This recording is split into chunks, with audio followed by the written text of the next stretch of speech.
Calvin Coolidge, President of the United States from 1923 to 1929, and so famously taciturn that he became known as Silent Cal. If Silent Cal could speak, what would the president who left the federal government smaller than when he took office say to us today? Amity Shlaes, author of the new best-selling biography Coolidge, is here to let us know. Uncommon Knowledge, now.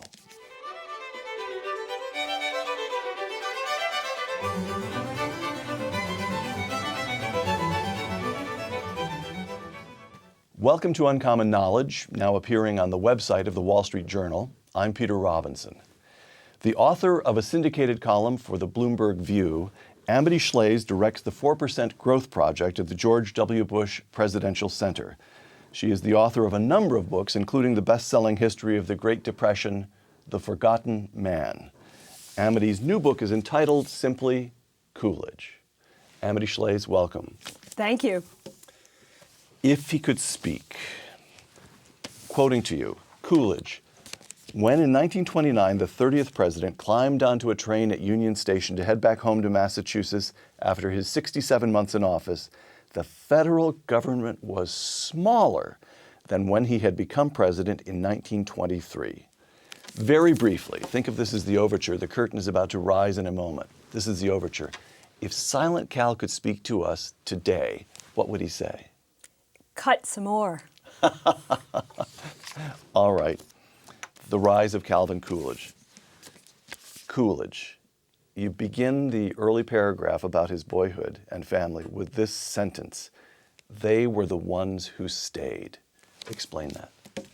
Coolidge came from Vermont. It's a very hilly place. It's hard to farm there, and they were farmers. The little town he came from, Plymouth Notch, it was later determined not a single acre of that town, that space, was arable, and they were trying to eke something from the land. A lot of Vermonters left. About half of Vermont left and went west where the land is more generous. But Coolidge's direct ancestors stayed and worked the land in the hard way.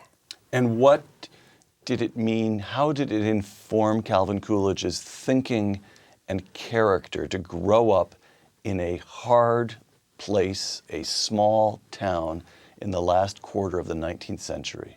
Well, money was scarce. You thought about it before you spent something. His father was sort of the small squire in the small town, like a selectman, the collector of the snow tax, the one who hired the school teacher in Plymouth Notch, tiny place where the railroad chose not to go, where they were isolated. They found themselves isolated. So Coolidge saw, his father also ran the store, what it was when someone didn't have enough money to pay and how much it cost and what if you couldn't buy a harness. And he saw also a lot of hardship and death. It's cold in Vermont. Their mode of transport was the sleigh in the winter, and they had a winter hearse that was a sleigh because people tend to die in winter in the 19th century, tuberculosis, and his mother did die while he was a child. When he was 12, as I recall. His mother died while he was a child, and so did later his sister, probably of appendicitis. So he experienced much death before graduation from high school. All right, so he grows up experiencing life on the hard margin. Amherst College, down in Massachusetts, and Professor Charles Garman. He falls under the spell, as so many of us do when we go to college, of a dynamic professor. What did Charles Garman mean to the thinking of Calvin Coolidge? Well, you want to imagine a young man who nearly always fails. So he nearly didn't get into Amherst. He didn't have great grades, and he nearly didn't make it at Amherst because Coolidge was shy. But gradually professors, especially this Garman, began to draw him out, and he started to speak in class, give public speeches. So Garman was the teacher who taught Coolidge he could be more. And that's always the one we remember. I think, frankly, the other professors lectured to the kids. And then when they got in Garman's class, it was a seminar. And that is also wonderful when that happens junior and senior year, and the teacher cared what they said. One of the things Garman taught that's important is to young people are very anxious when they get out of college. Their life is a river. And all you have to do is get in the river, stay in the swim, and go along and not be sidelined, not be stuck on the banks. Then eventually you'll become a man of power. You'll have, and this was enormously reassuring to the seniors, Coolidge included, to hear this. And he wrote of this memory of what this philosophy professor Garman taught. Now, so hardscrabble upbringing, death all around, almost doesn't get into Amherst, does so, slowly unfolds, but then something remarkable happens. If you look at the next roughly quarter century, the ascent is steady. He goes across the river from Amherst to Northampton, Massachusetts, and becomes a lawyer. At the age of 26, he becomes a city councilman. Then, over the next 20 years, he becomes a city solicitor, clerk of courts, state representative, Northampton mayor, state senator, Senate president, lieutenant governor, and in 1918, still only 46 years old, not yet a man of 50, he becomes the governor of Massachusetts. From that hard, humble, difficult beginning, you wouldn't really guess that a few chapters later you'd be reading about the governor of Massachusetts. How did this ascent take place? I think you might guess, because the Coolidges were always a little bit in government. They were the kind of family where someone went in government and then came out. They believed that was right. You return to the plow. It's corrupting to stay in government too long. So there was a Carlos Coolidge who was governor of Vermont, where he was born. His father was a lawmaker. His grandfather was a lawmaker in the state capital in Vermont. And Coolidge thought, well, I'll go along and do some. He never saw it as very grand. And the reason he was popular, though, in Massachusetts as a young lawmaker was that he always underpromised. He'd go to a constituent, I might do that, and then he would, and over-delivered. So it's the opposite of politicians today. And he cared a lot about the constituents. He would say, I want your vote, I need your vote, and I'm grateful for your vote. Incredible civility and no spin. Zero spin. And they like that. And I would mention he was especially popular. Then as now, the Republican Party was desperate to get the ethnic vote. There were Poles and so on, new Irish in Massachusetts, just as he's proceeding in his career. And he was especially good at getting the ethnic vote because he cared about these new constituencies. If someone was a brewer, well, then he might not like prohibition. Coolidge understood that because being a brewer is a business. Right. So he let the new arrivals know he understood their ambition in the United States. Coolidge, quote, in the Massachusetts Senate, his crowning achievement was killing a tax on stocks at the last minute by masterfully exercising the Senate president's privilege to create a tie vote, close quote. Killing a bill, a crowning achievement. Give us the political philosophy that sees that as a crowning achievement. Well, one could translate it to medicine, Peter. First, do no harm. But Coolidge, imagine a young man comes into politics in the progressive era, where you're supposed to make what do progressives like to do. And remember, his party were the progressives, the Republicans. Right. They make laws. Theodore Roosevelt was a progressive. Right. Then Woodrow Wilson is president while Coolidge is president of the Massachusetts State Senate. If I have the years exactly right. In the teens, right? Yes. So progressives like to make laws. They make a lot of laws, and we quantified the number of laws each year expanded in the Massachusetts Senate. And Coolidge gradually became allergic to that. He said, well, give administration a chance to catch up with legislation. Too many laws, be brief, above all, be brief. And what he was picking up was government for the sake of government isn't always beneficial for the constituents. It just makes everyone feel good. And there's a wonderful letter to his father that the Calvin Coolidge Memorial Foundation published, the letters to his father, where he says, his father's being a little lawmaker in Vermont, and Coolidge, the young son who's now a bigger lawmaker in Massachusetts, writes to his father, it's better to kill a bad bill than to pass a good one. And that's very counterintuitive today, but he saw himself as protecting the voter. 1919, he's governor of Massachusetts. Boston policemen go on strike. There's looting, there's violence. Coolidge, as governor, first tries a conciliatory approach.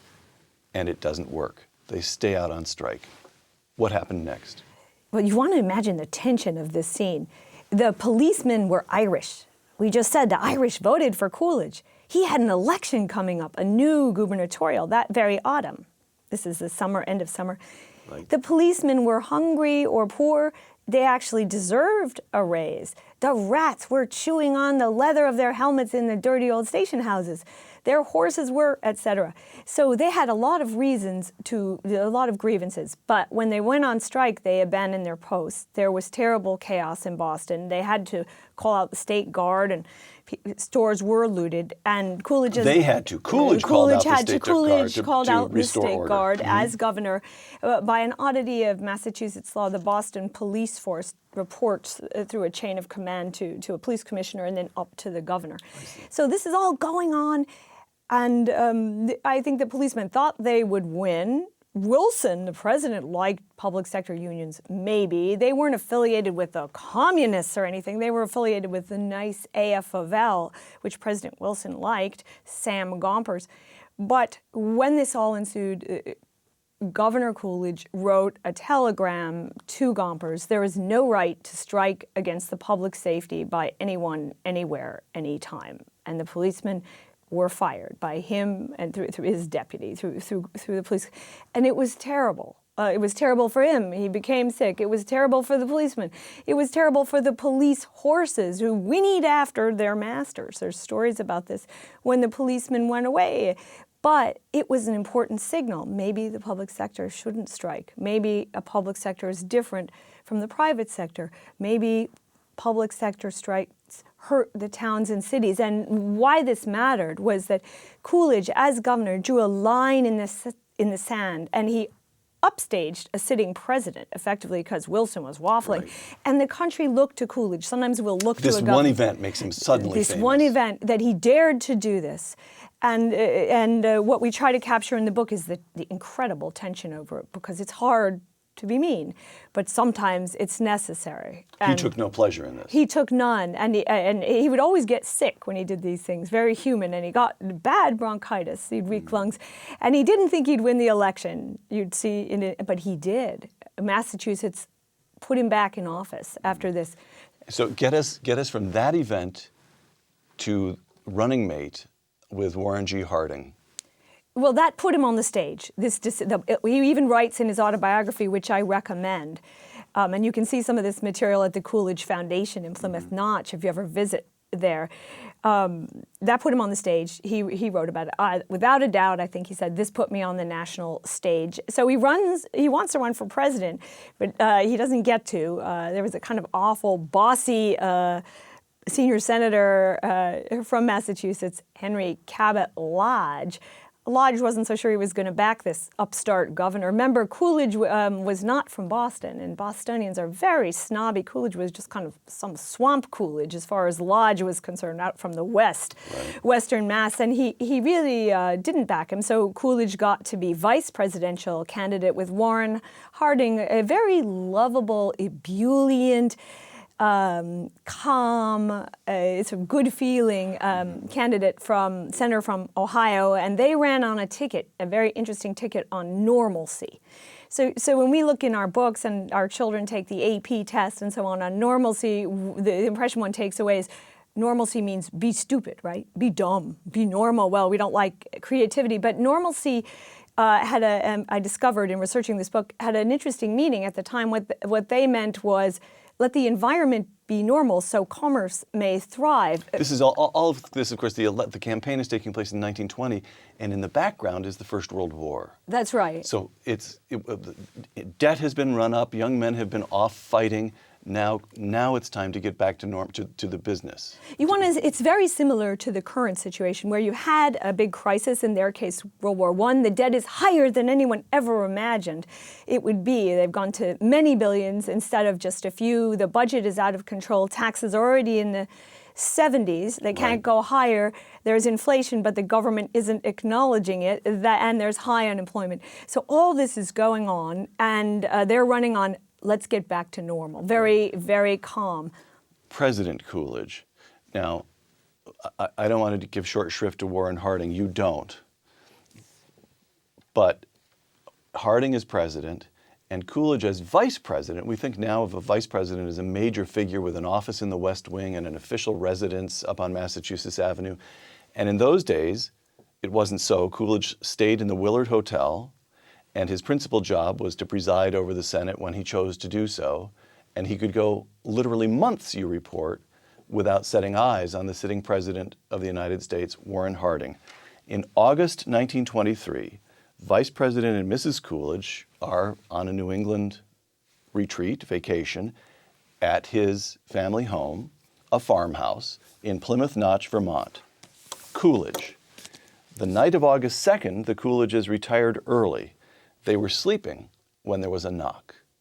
Tell us what happens next. Yes, and you want to remember that the Hardings, Mrs. Harding, for example, wasn't wild about Coolidge. It wasn't even clear he'd be vice presidential candidate again in 1924. But the knock comes, the news comes, Harding has died. It's rather sudden. And Coolidge hears his father's voice. You want to imagine two lawmakers, a Vermont lawmaker and a Massachusetts lawmaker. And the Massachusetts lawmaker here, Calvin, the voice comes up and he comes down and they have the news. They barely had a telephone. They had to sort of rig telephones up. And in the end, he calls around in the middle of the night. Few people are there. And his father swears him in. His father is a notary by that authority. And someone says later to Father Coolidge, what gave you the sense it was okay that you could swear your son in? He's, well, nobody told me it wasn't all right. And this is very American. A lot of what happens in the U.S., man to man, that's where commerce lives. That's where our civics live.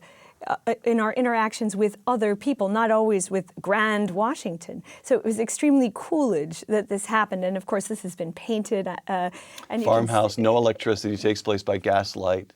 Telephone service only a couple of hours a day at that stage to the farmhouse up in Plymouth Notch. And suddenly Coolidge is president. And when they call Henry Cabot Lodge to let him know Harding has died, what? Coolidge is president? Oh my God! Everyone, his Amherst roommates. Amherst is a theme in this book. Amherst plays a wonderful role. His Amherst buddies, they couldn't believe it. Amherst made it to the White House, and they all did love Calvin. So it was a momentous moment for the country, for the family, for the towns. Once again, Coolidge. He takes a train from Vermont to head back to Washington, now the President of the United States. Quote, as the train rolled, Coolidge began to write his plan for the presidency. He had to finish what Harding had started, to prove that the First World War period had been an interlude, to take the country back to a time of smaller national government. As Coolidge left Vermont, he put it simply, I believe I can swing it, he said. Did he swing it? Oh, he certainly did. So this is the great issue. You know that when he came in, they thought he was a lame duck. Well, I mean, every political hand will reckon August 1923. Well, how many months till the general election? And November 1924. Right. Well, just over a year. Just over a year. So they start doing that, right? And it's not sure Congress really likes him so much. He didn't have a very good time in the Senate as president, in part because Lodge sabotaged him. Everyone has a bane of his existence in Washington. Right. That's the way Washington is. And yet he through his, I would say through his cunning, his extensive political knowledge. Remember, Coolidge is a professional politician. Today we tend to say that's bad, we're cynical about it, but he was that rare thing, a professional politician who used his mastery to make government smaller instead of bigger. So he said, I'm going to follow Harding policy to perfection. He wrote that to the owner of the Washington Post in order to finish, as Lyndon Johnson say, with Kennedy, what had been started, but what that meant was cut the government back, cut taxes. And you can see him very well operating from the beginning. People thought he'd say no more saving. Harding had saved quite a bit. He said, I am for economy, Coolidge did. And after that, I'm for more economy. He was quite aggressive coming out of the box. And that, of course, set people aback. And he, when he finally did give a speech saying all he would do, which was towards the end of the year, basically a State of the Union, he made it clear he would stake his presidency on smaller government, including vast tax cuts. So that was dramatic and brave. This first period of a year, 10 months, maybe 14 months, depending on how you count it, is actually an astonishing performance. It would have been entirely acceptable. Everyone would have believed that Calvin Coolidge of Vermont and Massachusetts had done his duty if he had simply been a gracious caretaker of the remaining months of the Harding presidency and then gone home to Massachusetts. And instead, he's aggressive. He's a warrior. And you mentioned the way Johnson fulfilled Kennedy's program, as I myself at least read those years. Johnson did it for political reasons. Kennedy was the slain hero. You had to do what the hero had laid out as his next few tasks. Coolidge, there's an intellectual commitment. He really believes that Harding was doing what needed to be done. And so he feels some affection to Harding. The country mourns Harding, but in some basic way, Harding's program was also Coolidge's. Is that fair? Oh, yes. Yeah. No, specifically, Coolidge didn't like the word normalcy. He was a stickler for English. It kind of, something that he said, less economic uncertainty. So tax-wise, that was change the law, make it simpler, and reduce the rates. And one of the fabulous things about him for business school to study is his masterful delegation. So who's the Treasury Secretary? Someone very talented, Andrew Mellon, a Wall Streeter, a Pittsburgher, Wall Street, someone who knows about finance. Steel and finance. This is a titan of American It's like industry. a Warren Buffett. Right.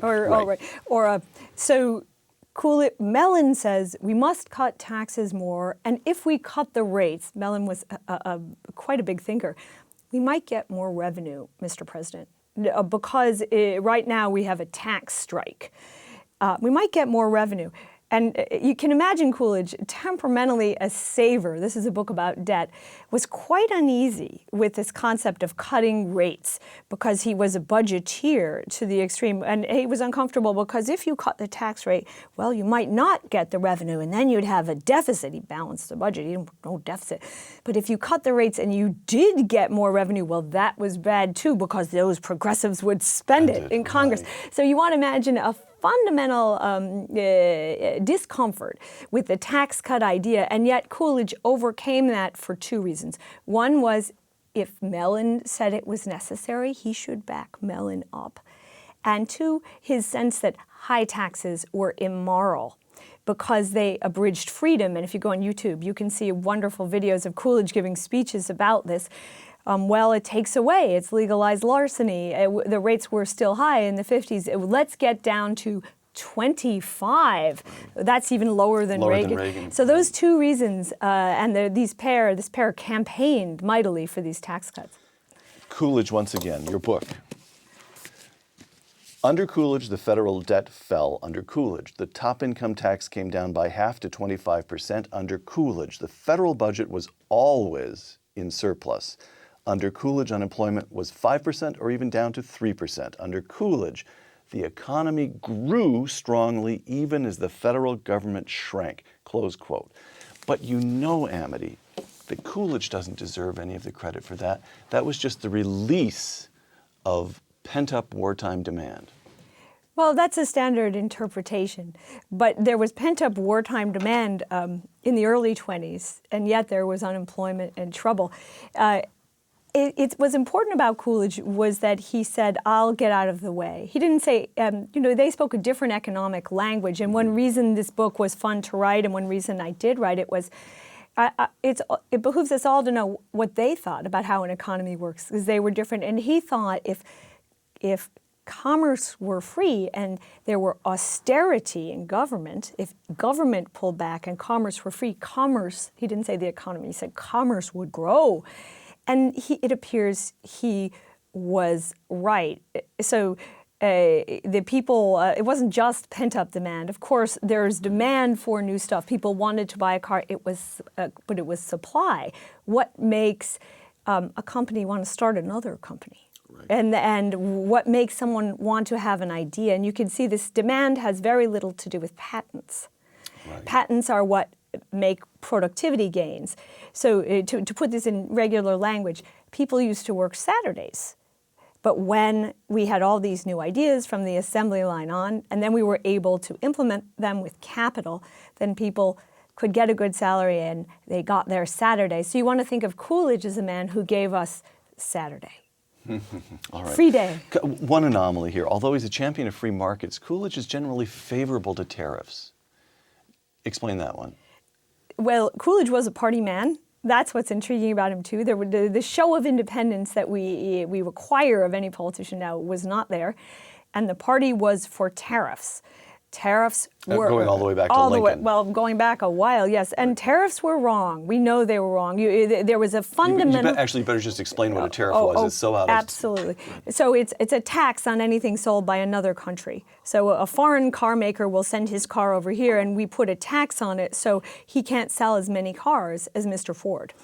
And this would be for example, Coolidge is from New England, woolens. And this summer at Plymouth Notch, Vermont, we're going to have a varsity high school economic debate about tariffs. Oh, nice. And the Coolidges were all the way for tariffs. Why? From his childhood, they sold sugar from their maple trees. Well, if the Cubans could sell sugar, then the Coolidge sugar wouldn't sell, and then the Coolidges couldn't buy a harness. They would have no money, that same issue.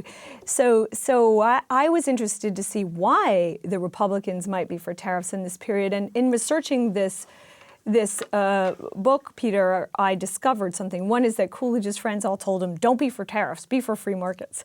His Amherst intellectual friends, like Dwight Morrow of Wall Street. But the other was there was a political reason for tariffs. The mill owner said, there will be strikes unless I can pay more.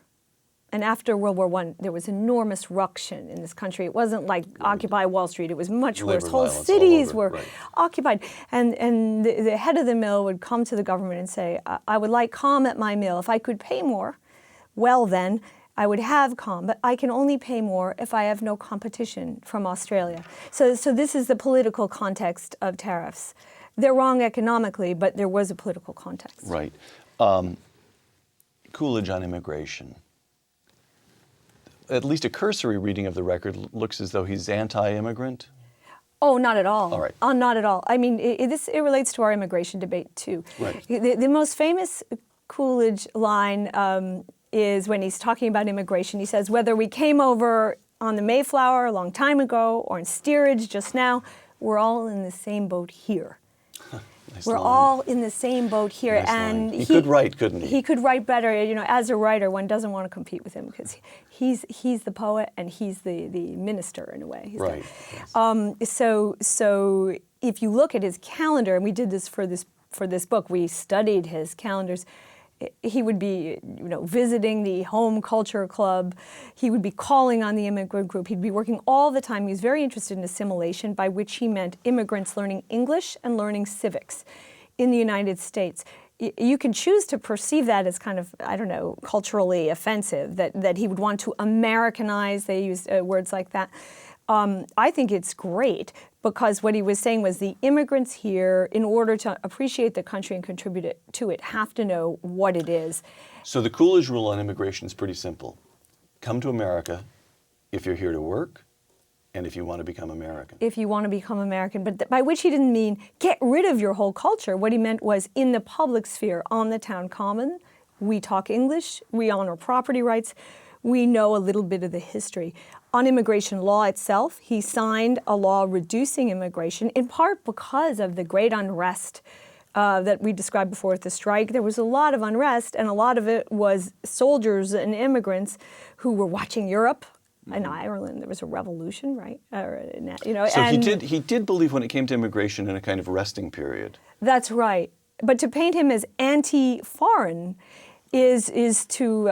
That's false. It's false. Just plain wrong. It's absolutely wrong. Character, Coolidge. From the start, in the hamlet of Plymouth Notch to his death in 1933, he died what now strikes me as young. Older and older ages strike me as younger and younger. He died at 60. From Plymouth Notch to his death in 1933, Calvin Coolidge did confront challenges. The acres he inherited were more rock and hill than dirt.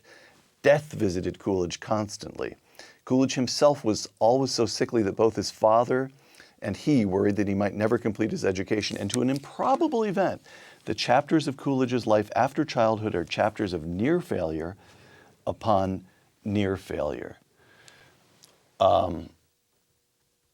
Actually, so defend that last assertion, because again, you look at this and say, well, wait a moment, he's governor of Massachusetts at 46, and by 48 he's vice president of the United States. That doesn't sound like near failure after near failure. Well, he was not without cunning. And, you know, politicians, we talked about he liked to be understated. So you see the snapshot, Coolidge almost failed, and then somehow he wins. And, you know, there was an editorial that won a Pulitzer Prize called Who Made Calvin Coolidge? And it quoted all the things people said, how that lucky son of a gun, Coolidge, well, the Massachusetts Republican Party made him, or, you know, the accident of the tragic death of Harding made him. And the conclusion of this editorial said, no, only Coolidge made Coolidge. It was partly an act. He was very certain and very ambitious. But it was hard for him, and that makes him very human. Right. So here's the contrast then. Robert Caro, Lyndon Johnson's biographer, draws a connection between the hardships that Johnson experienced growing up on the Pedernales River, 50 or 60 miles west of Austin. Very similar, although decades later, of course, but very similar in many ways. The land was poor, the soil was rocky, there was no electricity. It was a hard life. And Caro draws a direct connection from Lyndon Johnson's hardscrabble upbringing in Texas to his championing the federal government as an instrument for lifting the poor of the nation. And Amity Shlaes says in Coolidge, well, Calvin Coolidge had a hardscrabble, difficult upbringing as well. And he reached exactly the opposite conclusion. Limit that federal government, keep it restrained, and let the people take care of themselves. Why that contrast? What do you make of it? It was his own experience. He saw that commerce improved things. He was very modern in his scholarship of networks. So the single tragedy of his town was, though the railroad went everywhere else, it didn't go to Plymouth. It was left out of the network, out of the Facebook, right? Off the grid, off as the the kids would grid, say right? today. Off the grid. And he went to Northampton, and he saw Northampton was a county seat, commerce, and the trolley business was just getting up. And you could take the trolley to Amherst, where he went to college, the trolley and the train, and how many trains. And he saw the value of networks and connection. Very modern thinker.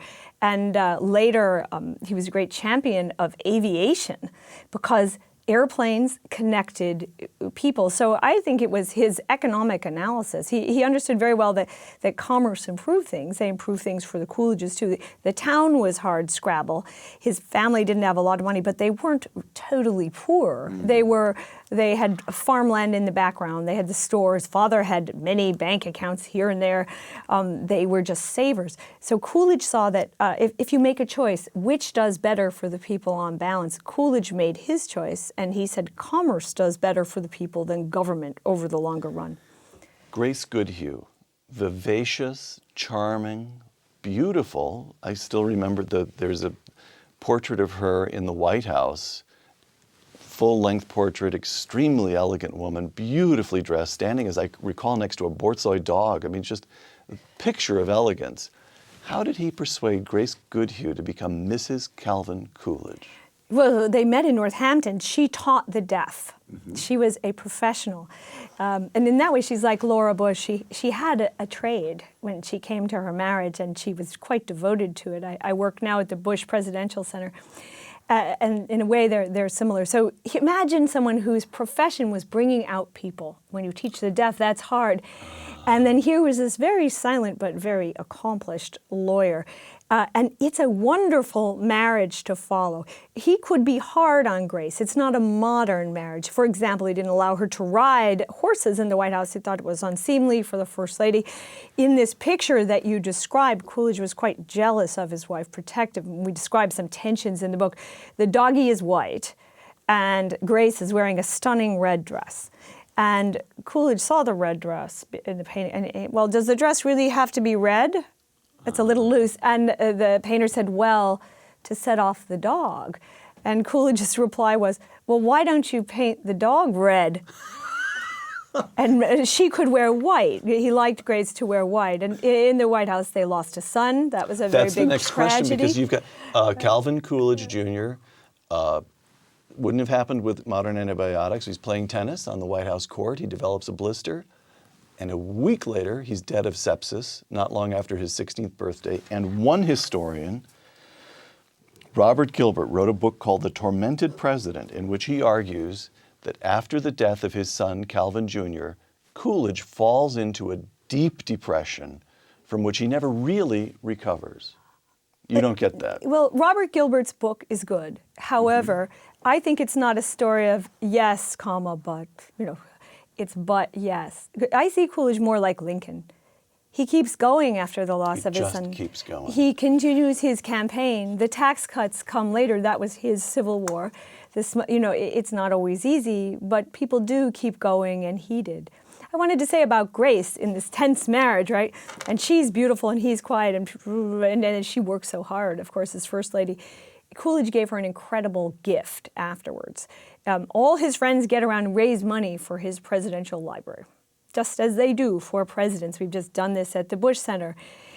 Clarence Barron of the Wall Street Journal raises $2 million for Coolidge, which is then a law. Huge sum in those days. And all along, Coolidge is saying, well, this is for my wife's project, but nobody quite believes him. But Coolidge does take the money at the end, and he doesn't use it for the presidential library of Coolidge. He uses it for his wife's favorite charity, all $2 million, the Clark School for the Deaf. And what a marital gift. Someone serves you. They took turns in the White House. She had to play First Lady. He gave his retirement to his wife. Why? His heart was weak. She was aerobic. Grace Coolidge was very energetic, would clearly live many years. So now she was the most important lady in the town with her charity, a good charity. And I was struck by this marital gift. It must have chagrined the donors. He was knowingly setting her up. He set her up for a good life and a meaningful life when he was gone. And she lived until? She lived into the 50s, I believe. At least 20 years longer. Yes. Than he. So and this school did prosper for a long time. You spent some years on this book. Is Calvin Coolidge good company? He's fabulous company. He's fabulous. He's quiet, but he's honest. And he always does what he says he will. He abhorred litigation, though he was a lawyer. And he found ways to solve things. And through the Calvin Coolidge Foundation in Plymouth Notch, which I hope everyone will visit, I made some good friends, found some good material. The Forbes Library in Northampton is a wonderful place too. Julie Nelson is there, and through I made all sorts of friends of Coolidge in my friendship with Coolidge, and all those friends were a bit like Coolidge in their trustworthiness. Marvelous. Final set of questions, lessons. Let me give you two quotations, Amity, both reviews of the book. In a review of Coolidge, this once again is the book. It's a big book, but it's completely engrossing, and everyone should know that. I can't hold it up to the camera too often. In a review of Coolidge in the Wall Street Journal, Robert Mary, quote, "The Coolidge years represent the country's most distilled experiment in supply-side economics and the doctrine's most conspicuous success," close quote. In another review of Coolidge, this one in the New York Times, Jacob Heilbrunn, quote, "Coolidge's opposition to regulation allowed Wall Street and the banks to engage in rampant speculation and insider trading. He was the preeminent cheerleader for the economic nostrums that led to the crash," close quote. Adjudicate. Oh, well, Mr. Mary is correct. All right. It was what modern supply-siders would call a supply-side experiment, what Coolidge and Mellon did with taxes, although they emphasized debt too. Coolidge had twin lion cubs, and they were the same weight, and one was called Budget Bureau, and the other was called... He literally had lion cubs. These pets. Some diplomat gave him two baby lions. Right. The mayor of Johannesburg gave him these lion cubs, but they weren't, of course, pets after a while. One was called, he named one Budget Bureau and the other Tax Reduction. And he didn't have a big old lion called Tax Reduction and a little weeny runt called Budget Bureau. He kept them the same weight. They were twins. So that's not a modern supply side. Modern supply-siders tend to emphasize the tax and the growth first. But yes, he was the hero of supply-siders. And supply side means you cut the taxes growth can sometimes be so robust that you end up even with more revenues after you cut your taxes. More revenues than you expected. And the evidence is there in the statistics of income for the 20s for anyone to see. But what about this persistent charge that the 20s were a period of giddy indebtedness and a slowly inflating bubble that in the 1929 crash popped, and then we get the Great Depression for a decade and a half afterwards. We paid a heavy price for Silent Cal. Well, if I were Silent Cal, to answer that, I'd go monosyllabic and say no. But to get to the detail, every president has some blame for what follows him, but Coolidge didn't have much. It's a bit extreme to say there was no SEC at that time. So the SEC didn't manage. Securities and Exchange Commission. No right, couldn't manage any stock market. The stock market was in New York. And the New York State and the stock market itself was in charge of itself. He felt ill at ease, though, toward the final years of the 20s. Of course, but he had to choose between two things. One is your own discomfort, and he spelled this out very well in a discussion, for example, with Charles Merrill, who founded Merrill Lynch. Yes. I'm uncomfortable with it. You can see it in his stock purchases, which I have in the book. I think the market's too high. It was too high. It was definitely too high. I went to 381 eventually after he left from 100. But if the president and the federal government take over the stock market, that will set a bad precedent that may hurt the economy later. And in Forgotten Man, to which this is the prequel, I argue, well, the government messed with the economy in the 30s, and that's what made it great, not the 20s. And there's plenty of evidence for that. Once again, two quotations. Coolidge. Knowing the details of Coolidge's life may help Americans now. That's quotation one. Quotation two, Thomas Mallon's review of Coolidge in The New Yorker. What good can Coolidge's policies do us now? The budget wars in Shlaes' book feel like fantastically small-scale skirmishes in comparison with those currently being fought. In Coolidge's time, the nation had not yet piled high its commitments to the sick and to the poor and to the old. Close quote. Calvin Coolidge could do what he did because he was operating on an almost flea circus-sized stage. And the federal government today is so much more massive, and rightly so, because it's taken obligations to the underprivileged, to the poor, to the needy. Well, I saw more analogy than Mr. Mallon. Remember, coming out of World War I, we had a progressive movement that wanted to nationalize power. That was to the left of where our parties are today. Take over the railroad, maybe. And the progressives were on the march. Everyone thought they were the future. There was even a sizable socialist party right, in those there days. was sizable. This tax campaign was important because it said, well, we want to be smaller. We think we can do it. And I think it's important for the viewer to know that Coolidge won on this policy resoundingly, because the sort of idea is that, well, you can never win if you say you're going to cut. Either party says that now, right? Coolidge, when he beat, the progressives got 17% of the vote in 1924, sizable. Right. The Democrats got the vote, but Coolidge won on a policy of saving government austerity, an absolute majority, more than the other two parties combined.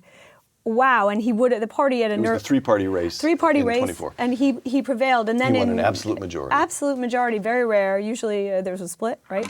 And then in 28, when he chose not to run, wow, the party had a nervous breakdown. The Republican Party, because he was so immensely popular. When you get to a crisis situation, as with Mrs. Thatcher in Britain, all of a sudden savers are attractive. And what Coolidge is a model for when we get to a crisis situation, we want to recall him. I find him absolutely modern. All right. A couple more questions, final questions. The people who've sat where you're sitting right now in recent months include former Florida Governor Jeb Bush, Congressman and former vice presidential candidate Paul Ryan, Texas Senator Ted Cruz, and Wisconsin Governor Scott Walker. And in a couple of weeks, we'll be interviewing Senator Rand Paul of Kentucky. Every one of them a plausible and maybe even a likely presidential candidate. What specific lessons, what policy prescriptions should they take from President Coolidge? Debt comes first. The federal government can't always have a big debt. That's completely against what the current politics says, but the debt will matter. He cared about debt, and in reducing the debt, he made America stable. tax cuts are okay, and that government austerity is not a bad thing.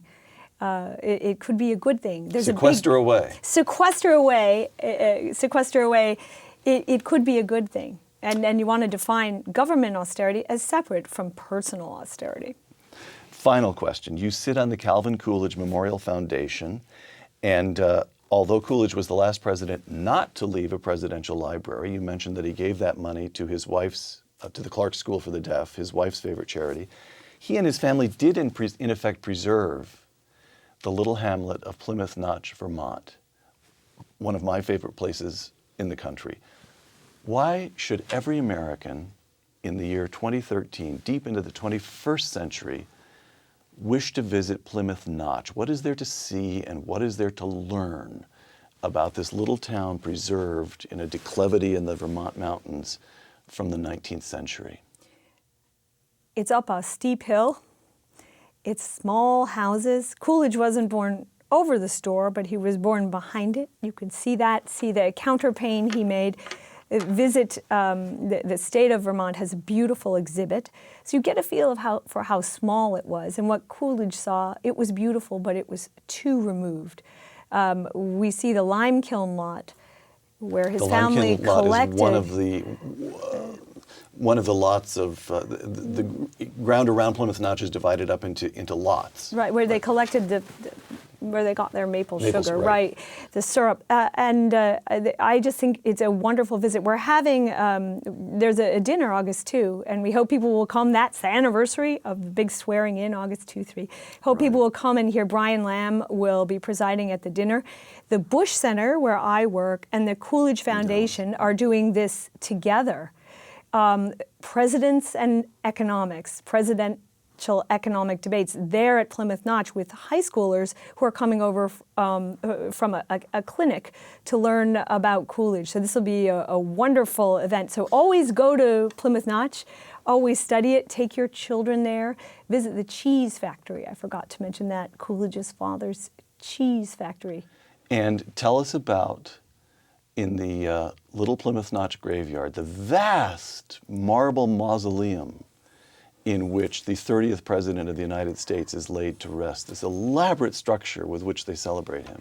Yes, in the back of the book I have a picture of the cemetery when he was sadly buried. You go along looking for the presidential grave and you don't find it because it's not that different from his father's, is it?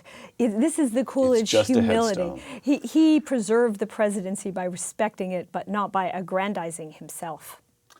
Amity Shlaes, author of Coolidge, thank you so much for joining us. No, thank you. For the Hoover Institution and the Wall Street Journal, I'm Peter Robinson.